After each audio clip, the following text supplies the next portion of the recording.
유다가 체포됐습니다. 그때 이제 가룟 유다가 예수님을 배신했죠. 은 30에 나와 함께 떡을 먹는 자가 배신할 거다. 그렇게 예수님께서 말씀하셨는데 끝내 가룟 유다는 자기 갈 길로 갔어요. 막 가버렸습니다. 근데 베드로는 어떻습니까? 베드로도 역시 마찬가지죠. 다른 사람들은 다 주를 버릴지언정 나는 절대로 주를 버리지 아니하리다. 이렇게 큰 소리를 쳤는데 예수님께서 다구기 전에 3번 나를 부인할 거라 그렇게 이제 예고하셨잖아요. 가룟 유다는 예수님의 예언대로 배신했고 베드로도 예수님께서 부인한다 했는데 결과적으로 볼 때 3번을 부인을 했습니다.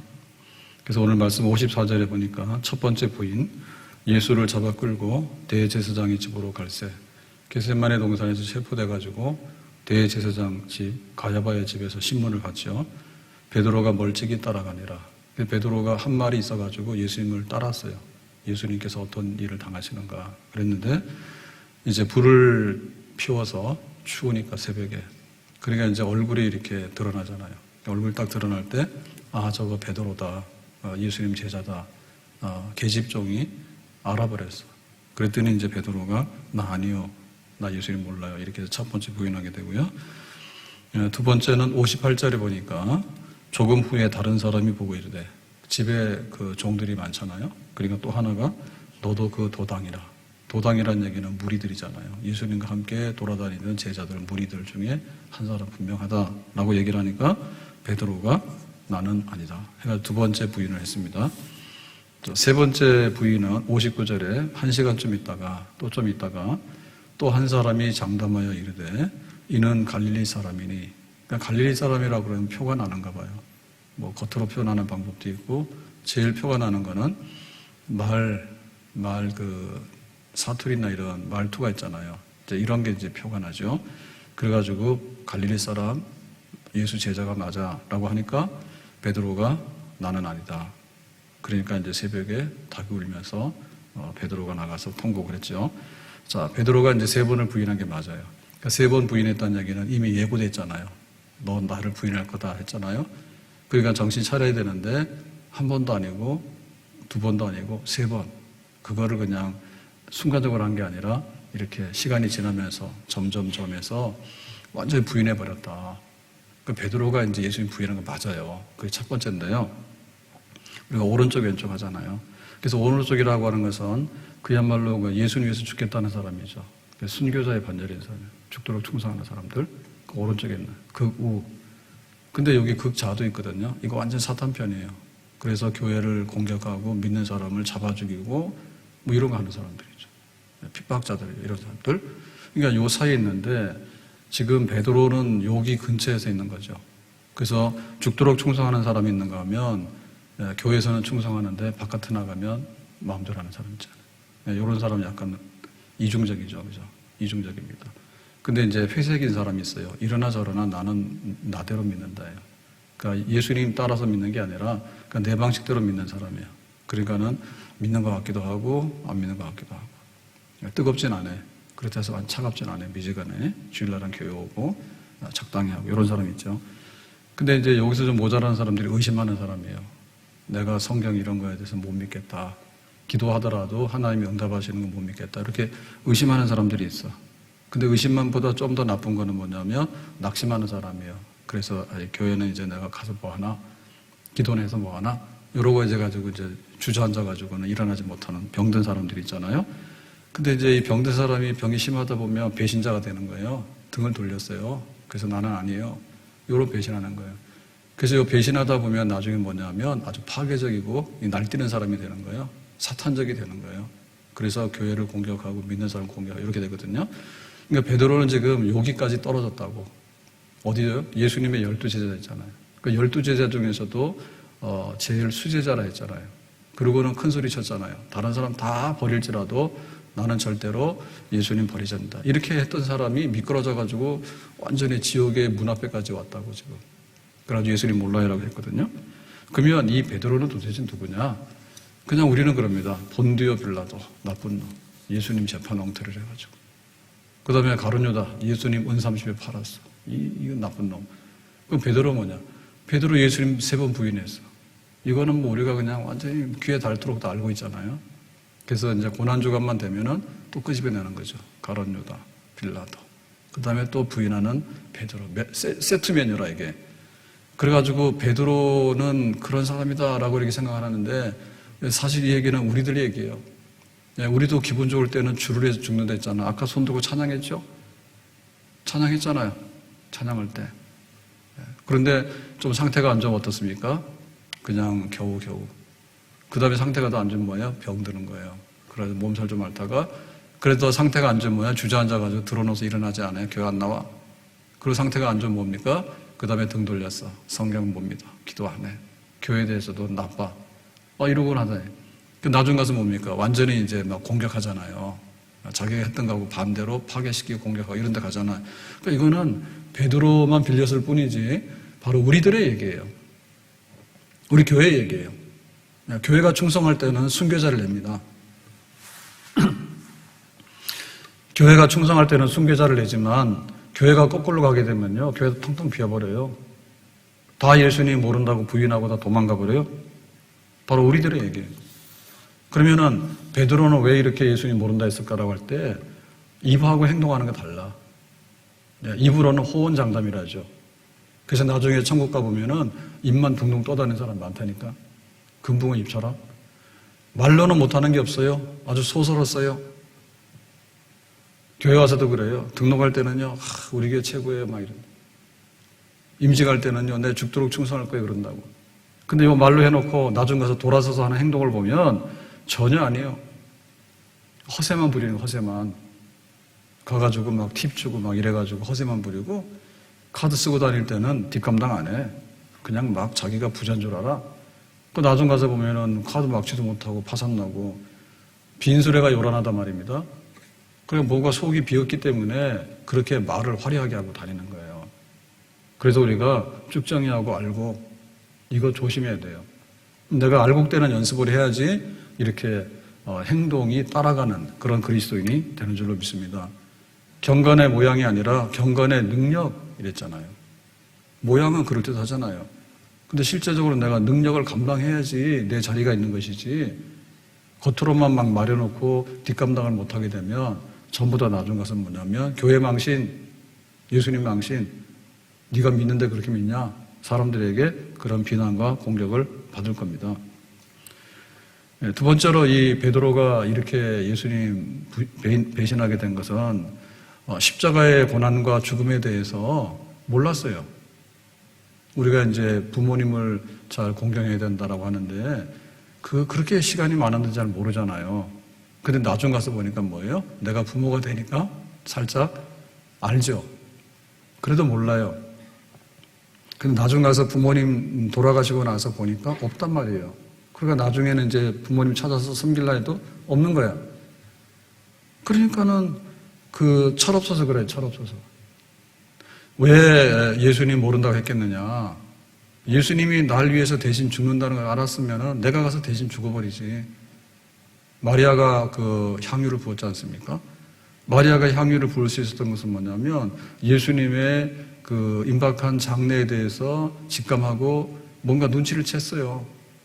그러니까는 이 귀한 거라도 내가 부어야 되겠다. 그랬더니 예수님의 장례를 미리 예비한 사람이다. 이렇게 됐잖아요.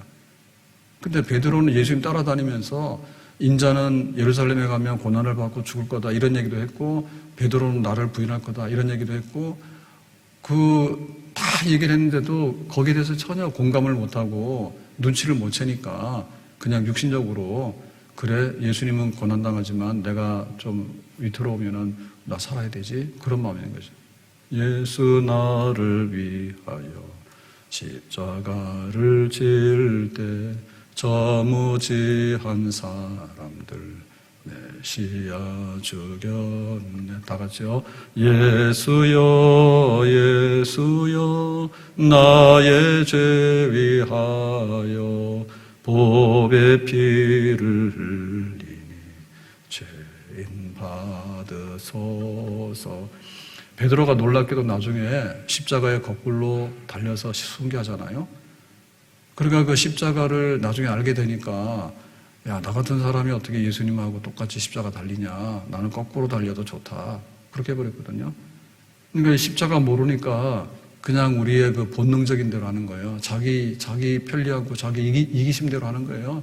그러니까 뒤죽박죽이 돼가지고 항상 교회를 부끄럽게 하고 예수님을 부끄럽게 하고 십자가 바라봐라.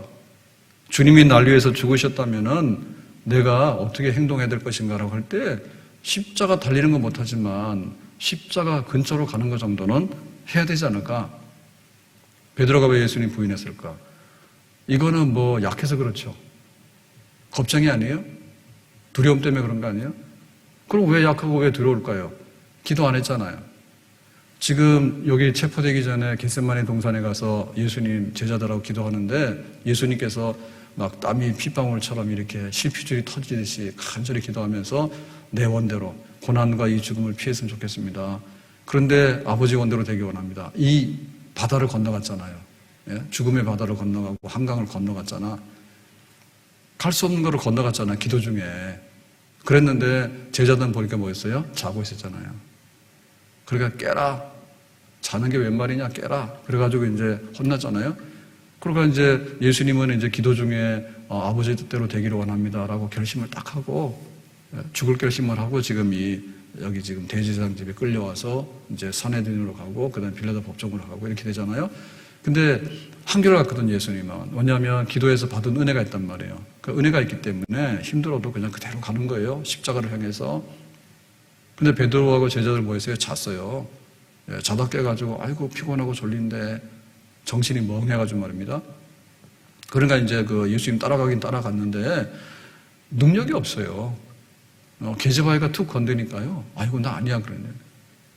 그 집에 보잘것없는 제일 하인이잖아요. 와서 또 딱 건드니까 나 몰라 그러네. 나중 가서 야 너 말투를 보고 그 옷차림을 보니까 갈릴리 사람 맞는데 라고 하니까 나는 절대 아니야 라고 하니까 닭이 세 번째 부인할 때 울어버리잖아요. 그러니까 이게 힘이 없는 거예요. 한마디 은혜가 없는 거예요. 그러니까 힘없고 은혜 없으면 우리가 넘어질 수밖에 없어요. 어디 가도 뺏기고 약탈당하죠. 강해야 되거든요. 그러려면 어떻게 했냐면 깨어서 기도해야 될 줄로 믿습니다. 하나님께서 나에게 힘을 주셔가지고 나에게 은혜가 있어야 되는 거예요.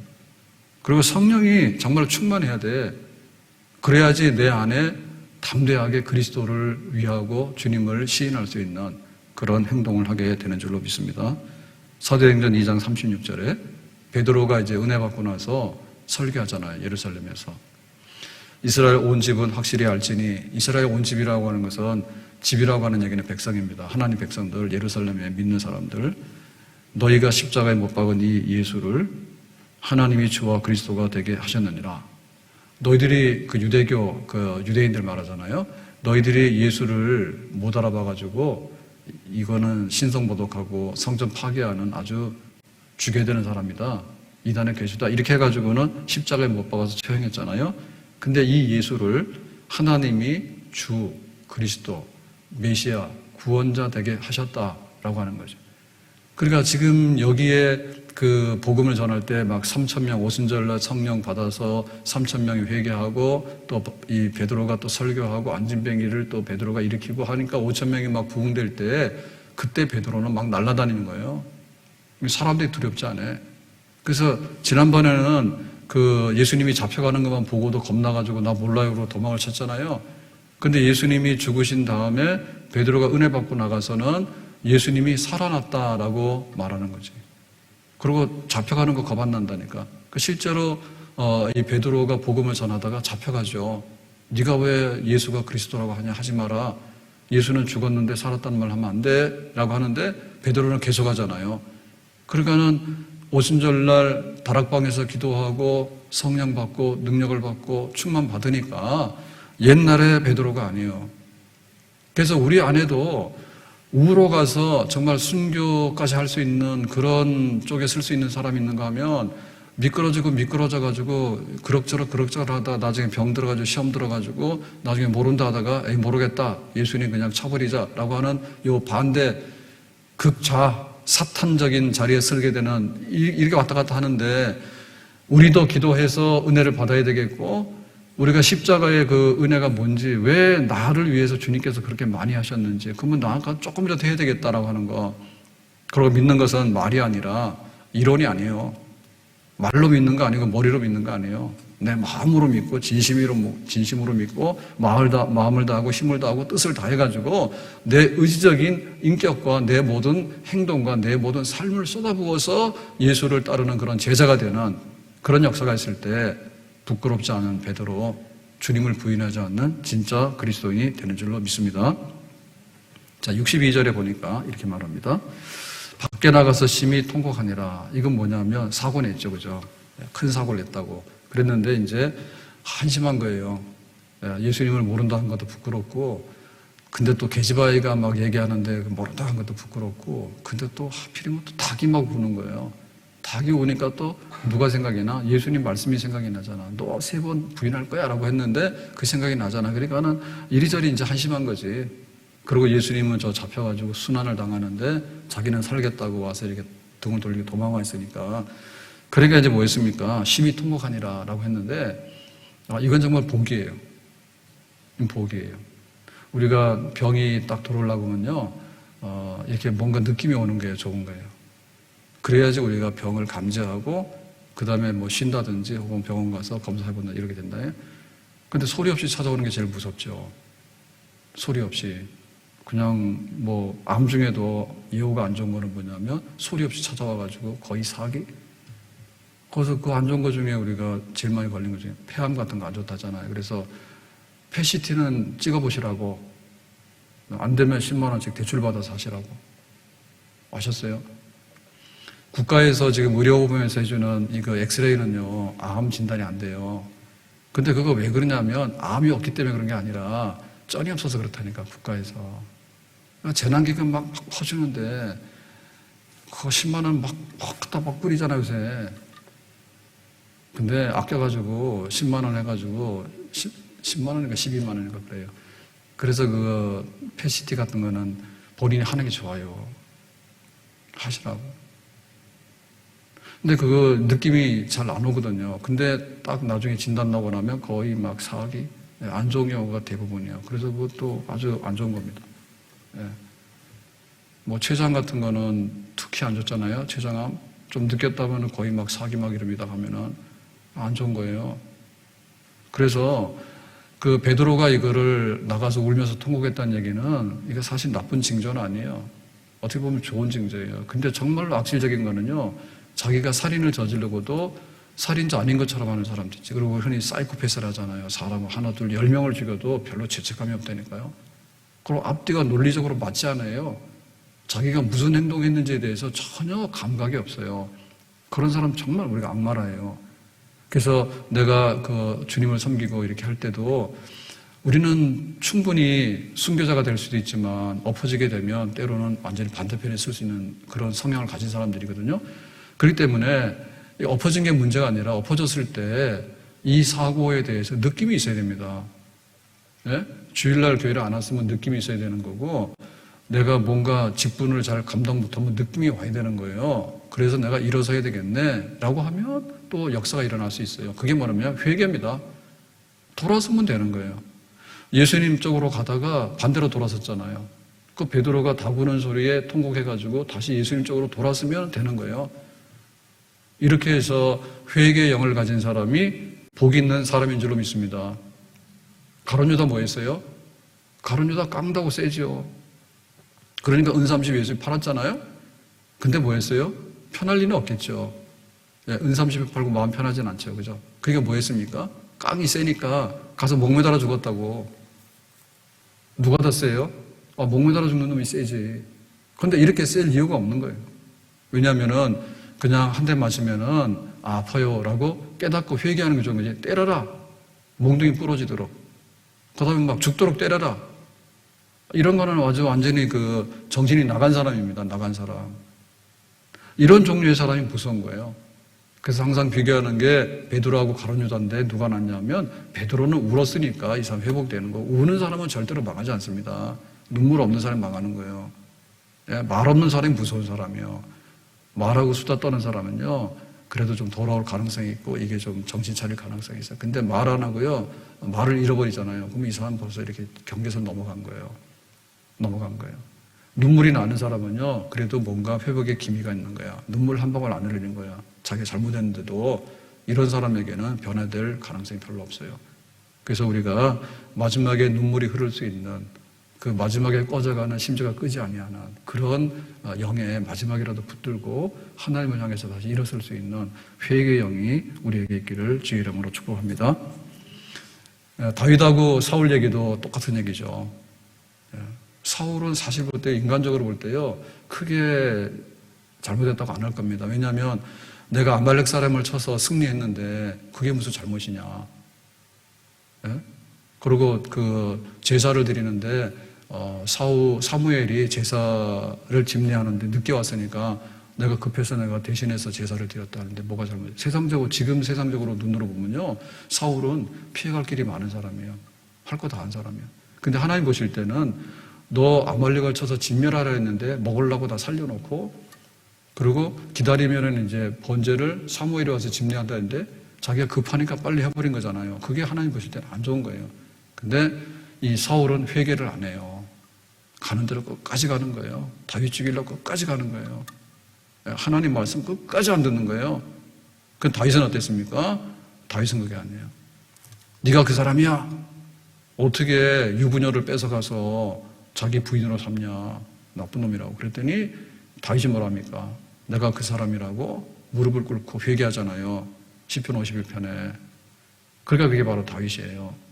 그래서 지금 우리가 가룟 유다 혹은 뭐 빌라도 이런 얘기를 하게 되는데 요 베드로는 지금 3번을 부인했지만 사실은 이 가룟 유다하고 빌라도 편에 서는 게 아니라요. 정말 나중에 그 제자들 사도에 반열에 쓰면서 순교하는 그런 베드로 반열에 쓰잖아요. 천주교에서 난리잖아요. 가면 다 베드로입니다.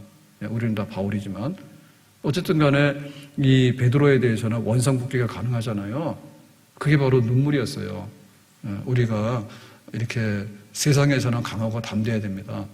근데 하나님 앞에 나와서는 죄를 지었을 때는 깡다구로 버티면 안 돼. 실패했으면 실패했다고 그거를 시인할 줄 아는 회개의 영을 갖는 사람이 복이 있는 사람인 줄로 믿습니다. 그래가지고 이 베드로의 얘기는 눈물로 통곡해서 이제 참 주님 내가 죄송해요라고 했는데 그 다음에 얘기가 궁금하잖아요. 그래서 나중에 기록을 쭉 보면은 예수님께서 부활하신 다음에 어디로 갑니까? 갈릴리 바다 가죠. 왜 가요? 제자들 찾으러. 왜 제자를 찾아가? 제자들 다 도망갔으니까.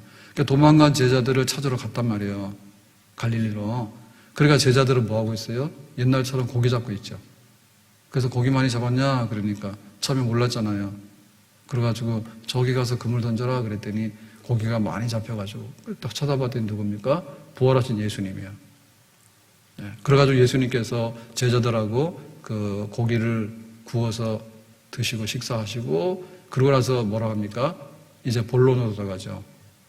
베드로야, 베드로에게 묻는 거죠, 그죠? 네가 나 사랑하냐, 그죠? 그랬더니 베드로가 주께서 아십니다 그러잖아요. 그래서 3번이나 예수님께서 다시 묻잖아요. 네가 나 정말 사랑해? 라고 하니까 주님께서 아시는데 뭘 다시 묻습니까? 라고. 그래서 그 3번 부인하고 네가 나 사랑하느냐라는 그 예수님의 말씀은 이렇게 정확하게 이렇게 대비가 됩니다. 그러니까 모른다고 한 거기다가 예수님께서 네가 나 사랑하냐라고 하니까 나는 너를 사랑해. 네가 나를 사랑했으면 좋겠어. 다시 돌아왔으면 좋겠어. 이렇게 해가지고 뭐예요? 사실 이거 치유하는 거죠. 치유하는 거죠. 그러고 나서 뭐라 합니까? 내 양을 먹이고 내 양을 치라라고 하시잖아요. 그러니까 어떻게 그 예수님을 모른다고 3번이나 부인하고 도망간 이 전과자를 예수님께서 찾아가가지고 내 양을 먹이라는 얘기는 교회 모든 것을 맡긴다는 얘기거든요. 그래 천주교는 이거 가지고 이제 자기들 거라고 얘기를 하는데 모든 양이라고 해서 천주교에 있다는 뜻은 아니에요. 그래서 베드로라고 할 때 주는 그리스도의 살아계신 하나님의 아들입니다라는 얘기는 천주교에다가 다 열쇠 줘가지고 교황이 열쇠를 열었다 잠갔다 하는 게 아니고 베드로의 신앙 고백 주는 그리스도의 살아계신 하나님의 아들입니다 라고 하는 예수님을 제대로 알고 복음을 아는 모든 사람들이 그 양입니다. 양.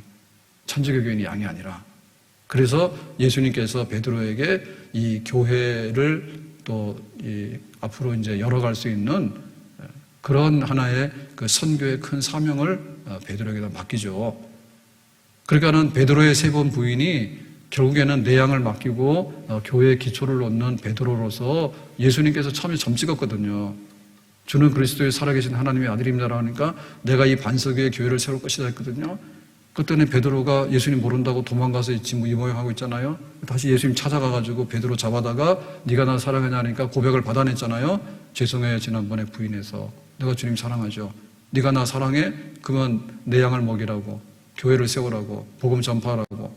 그러고 베드로가 알겠습니다 해가지고 나중에 십자가에 거꾸로 달리기까지 그렇게 하잖아요. 그러니까 이 얘기의 끝은 뭡니까? 해피엔딩이죠. 베드로는 부인한다고 해가지고 굉장히 슬펐잖아요. 통곡했잖아요. 근데 그 회개의 눈물은 축복의 눈물이라니까요. 아픈 거를 느낄 수 있는 사람은요, 치료될 가능성이 있는 거예요.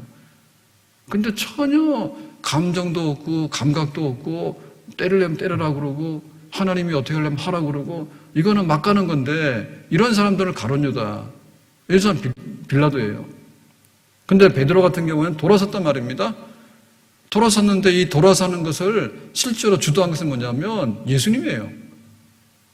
우리가 회개하는 것도 하나님께서 그 백성을 잃어버리지 않기로 작정하셨기 때문에 회개해서 돌아서는 줄로 믿습니다.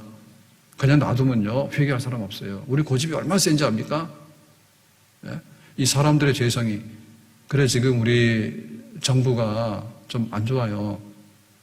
안 좋다 보면 그 이념이라는 게 그렇다니까요. 이념이라고 하는 것은 자기들의 사상의 덩어리인데요.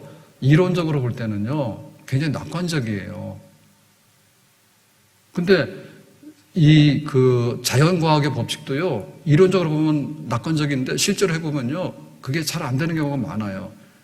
그래서 저기 달에다가 아폴로 우주선 같은 거 보낼 때 이론으로 계산하지만 그게 안 맞기 때문에 많은 연구나 이런 시행착오가 들어가요. 근데 그 물리화학적인 이치는요, 그대로 맞출 가능성이 굉장히 많습니다. 근데 사람의 마음의 이치는 진짜 안 맞아요. 그래서 이게 조속으로 바뀐다고 작심삼일이라잖아요.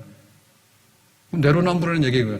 팔은 안으로 굽지 바깥으로 꺾어져서 갈 수가 없어요. 그러니까 이 지독하게 주관성인 이 마음의 영역이나 이런 것들이 그 이론하고 안 맞는다니까. 그래가지고 집 하나만 가지세요 라고 해놓고 지들은 둘 갖고 정부에서 막 수용해가지고 보상을 주는데 지들은 가서 정보 빼다가 또 가서 다 해버리고, 그 인간의 죄성이라고 하는 거에 대해서요, 그거 너무 쉽게 생각하면 안 돼요. 뿌리를 뽑을 수가 없다니까요. 오라 나는 공고한 사람이라다. 바울이 율법으로 볼 때 얼마나 완벽한 사람인지 몰라요. 세상의 법이 문제가 아닌 거예요. 하나님 앞에서 내가 법대로 살았는데 자신 있는 사람이에요. 그래가지고는 나는 의인이라고 했는데 나중에 알고 보는 게 뭡니까? 오라 나는 공고한 사람이라고. 깨끗한 게 어디 있어? 햇볕에 가서 보면 먼지 티끌이 막 올라가서 돌아다니는 거 다 보이는데, 지금 우리가 미세먼지 하는데 미세먼지가 눈에 보입니까? 안 보이지. 황사나 보이지. 미세먼지 안 보여요. 근데 미세먼지 측정하는 그 단위만 하더라도요, 우리가 경험하지 못하는 그런 작은 단위예요. 중금속이 우리 몸에 들어가는데 중금속 먹는 거 압니까? 몰라요. 그렇지만 수도 없는 중금속이 우리 몸속에 축적이 되고 있다고. 우리 눈에 안 보이는. 그 인간의 죄성이라는 것은 그보다 더 무서운 거예요. 근데 그런 거 굉장히 쉽게 생각해. 그러니까 부동산 조용하라 그러면 가만히 조용한데, 인간의 마음이 그런 게 아니라니까. 그래가지고 집 두 채 가지고 너 나쁜 놈이라는데 사정이 다 다르지. 집 두 채 가지고 해서 좋은 놈이라고 나쁜 놈이라고 그렇게 규정 지을 건 없어. 근데 그런 걸 막 하거든요. 그러니까 뭐냐면 안 맞아 돌아가는 거예요. 안 맞아 돌아가는 거예요.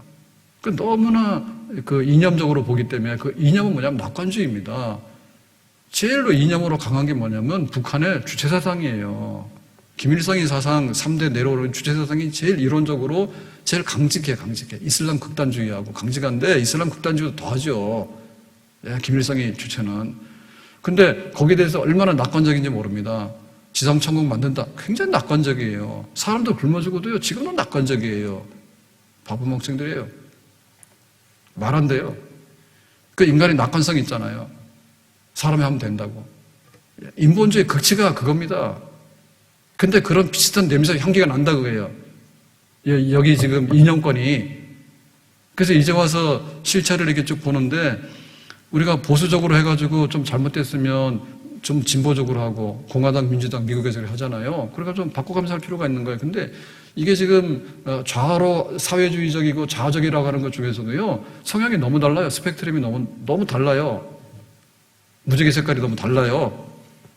근데 그런 이념적인 이런 좌파는요, 이건 좀 어려운 좌파입니다.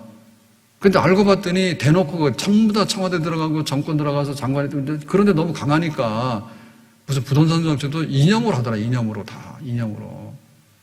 정치도 다 이념으로 하는 거고 제가 정치 발언을 할 그런 건 안 돼. 그렇지만은 생각해보면 그렇잖아요. 시골에고 뭐가 뭐 전부 다 멀쩡한 막 설악산까지요. 거기 백담사 들어가는 거기까지요. 막 풍력 발전을 해놓지 않았는가. 뭐 산이라는 사람 다 까가지고 태양광이라 해서 이런 것만 해놓지 않았는데 너무너무 흉측한 거예요. 흉측한데 정말 그것이 그렇게 우리가 핵 원전에 대해서 불안해가지고 불안하다 치자, 예를 들면 불안하다 치더라도 그런 식으로 해가지고 우리가 전기를 쓰는 게 과연 맞는가에 대해서 누가 다 그렇게 동의를 해가지고 했습니까? 모집해가지고 뭐 했다며요. 예? 그 전문가들도 어디 갔는데 다 해가지고. 그러니까는 우리가 뭐 지지를 받았는데 지지를 받은 것이 그게 영원 불변의 진리냐 말이에요. 지금은 지지율이 떨어졌어요. 그러니까 그런 데 대해서 한마디로 말하면 낙관성이거든, 낙관성이요. 우리가 하는 건 옳고 사람들이 그래도 따라주고 작동할 거라고 생각하는데 안 그렇다니까. 그러니까 강남 좌파라는 말이 나오는 거 아니에요. 무슨 놈의 강남 좌파가 있어. 평양 좌파지 그거는. 평양의 특별 시민들만 다 그 사회주의고 그 나머지 사람은 다 가짜라는 거 아니에요. 예? 성분이 다르니까 니들 바꾸면 죽으라고 평양에서는 막 그렇게 특혜를 누리고 그게 현실적으로 그러고 있잖아요. 그래서 이 베드로가 회개할 줄 알았다고 하는 것은요, 자기의 죄성에 대해서요, 그걸 인식하게 됐다는 거예요. 내가 큰 소리 쳐서 다른 사람보다 낫다 나는 절대로 부인 안 한다고 하는 그것까지 되는 게 아니라 나의 실상을 똑바로 알게 되는 거죠. 그래야지 회개되는 줄을 믿습니다. 하나님의 주권적인 역사가 거기 찾아오는 거예요. 니대로 네가 하는 대로 안 돼. 그러니까 베드로의 눈물을 쏟게 한 것도 주님이죠. 왜? 다구는 소리에 그거를 느끼도록 했으니까.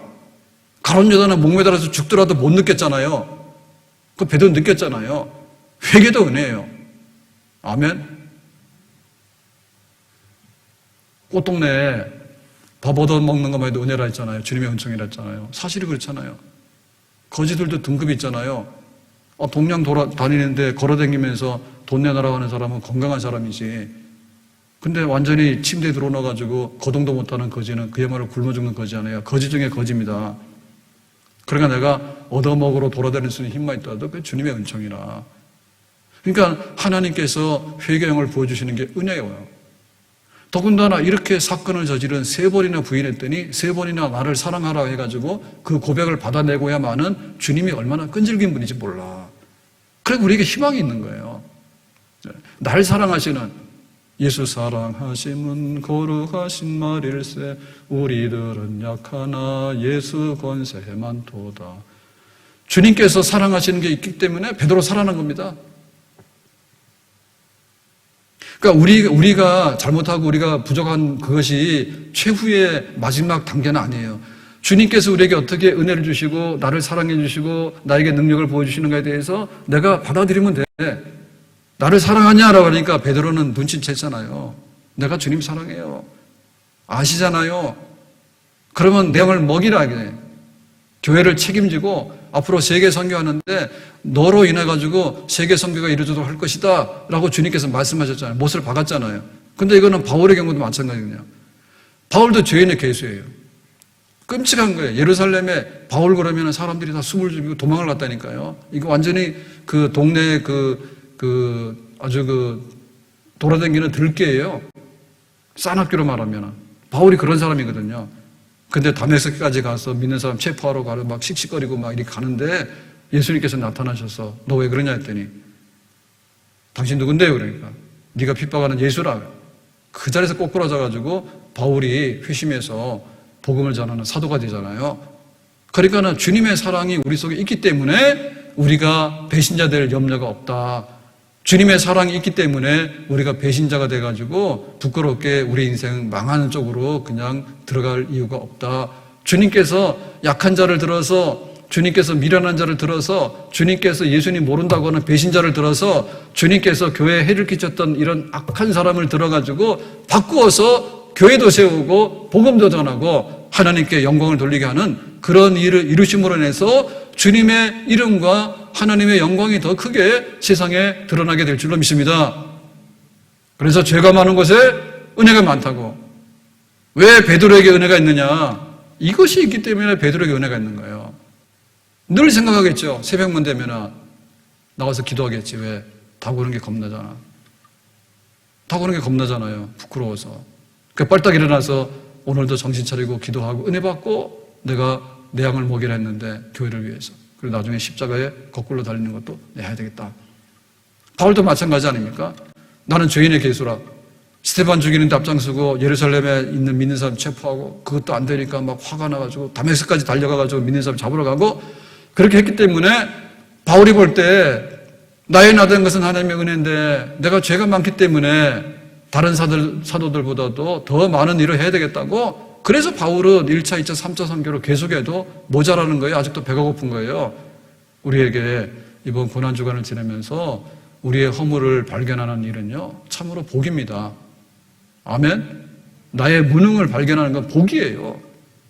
우리 정치하는 분들이 너무 공약해가지고 이대로 하면 돼요, 될 거라고 그걸 믿고 니는 나쁜 놈이고 나는 착하다고 그걸 철떡같이 믿고 그렇게 가는 게 아니에요.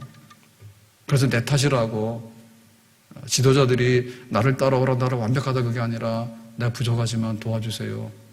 그리고 우리도 노력해서 갑시다라고 하는 것이 정말 감동적인 지도자들. 그런 나라가 되고, 그리고 그렇게 허물 많고 이런 것이 많지만은 결국에는 하나님께서 은혜 주셔가지고 우리를 붙드신다. 그래서 3번 부인하는 베드로가 아니라 주님 사랑합니다라고 3번 고백하면서 다시 한번 주님을 위해서 십자가 메고 나갈 수 있는 이런 새로운 베드로가 되는 이런 회심의 역사가 우리 안에 일어날 수 있기를 원합니다. 아멘. 교회를 빛내는 직분자들이 누구냐를 때 정말 그 교회의 그 명예를 떨어뜨렸던 사람이 마음먹으면 교회 명예를 다시 한번 올릴 수가 있는 거예요. 아멘. 내가 예수 믿는 사람, 전도하는 사람들에 대해서 어떻게 푸대접했냐면 전도하지 마라 이렇게 핍박하고 막 물바가지 던진 사람들이 알고 보면 나중에 정말 전도하는데 자기의 정성과 물질과 모든 것을 쏟아부을 수 있는 그런 하나님의 사람, 전도자가 또한 될 수 있는 줄로 믿습니다. 무익한 종이지만 이 사람이 은혜를 받게 되면 유익한 종이 되는 줄로 믿습니다.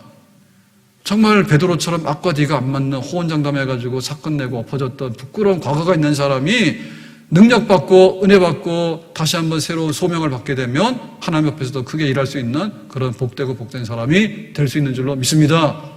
교회가 일어나야 되겠죠. 부끄러운 과거가 있지만 다시 일어나는.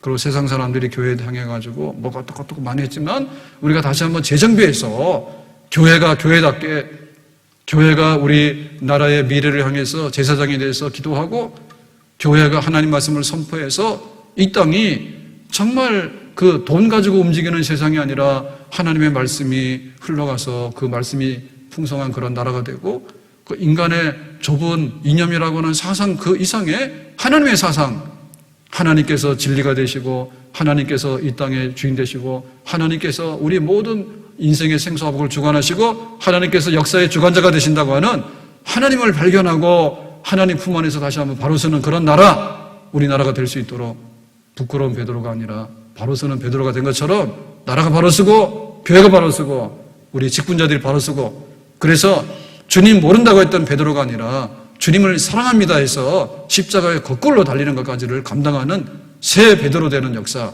그런 역사가 우리에게 일어날 수 있기를 주의 이름으로 축복합니다. 기도하겠습니다. 오늘 주신 말씀과 같이 베드로가 한때 예수님 모른다고 3번이나 부인했는데 다시 한번 주님의 사람으로 거듭나는 은혜를 입었습니다. 저희들에게도 그런 은혜가 있기를 원합니다. 예수님의 이름으로 기도합나이다. 아멘.